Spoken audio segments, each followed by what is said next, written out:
Hi అండి, this is Syed videos.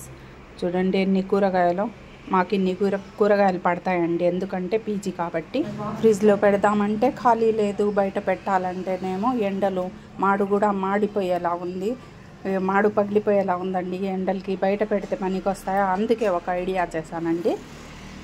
4 డేస్కి సరిపడా బయట పెట్టుకొని మిగతావన్నీ లోపల ఫ్రిడ్జ్లో పెట్టేస్తే ముందు 4 డేస్కి బయట ఉన్నవి వాడుకొని తర్వాత ఫ్రిడ్జ్లో ఉన్నవి వాడుకుంటే ఫ్రెష్గా ఉంటాయి అనేది నా ఐడియా అండి. మీకు ఎలా అనిపించిందో చెప్పండి. మీరైతే ఎలా చేస్తారో కమెంట్ బాక్స్లో కమెంట్ చేయండి. ఏం చేద్దామండి, కూరగాయలు అయితే తెచ్చుకోక తప్పదు, చాలానే పడతాయి కదండి. ఇవన్నీ బయట పెట్టాలంటే వాడిపోతాయి. అందుకనేసి ఇలా ప్లాన్ చేశానండి. కొన్ని బయట కొన్ని ఫ్రిడ్జ్లో పెట్టుకోవాలి అనేసి. ఈ ఎండలకి మనుషులే మలమల మాడిపోతున్నారండి.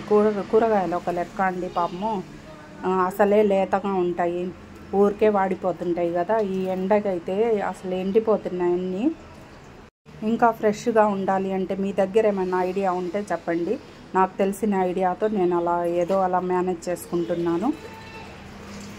బెంగళూరులో ఈ సంవత్సరం ఉన్నంత ఎండలు ఇంతకుముందు అయితే ఎప్పుడు చూడలేదండి. ఈసారి అయితే అసలు ఫుల్ ఎండలు. మన ఊర్ల సైడ్ ఎలా ఉంటుందో ఇక్కడ కూడా అలాగే ఉందండి, సేమ్. ఇంకా ఊర్ల సైడ్ ఎక్కువ ఉన్నాయో ఏమో, మేమైతే రాలేదు ఈ మధ్య. ఇక్కడైతే ఎండలు విపరీతంగా ఉన్నాయండి. బయటికి వెళ్ళాలనే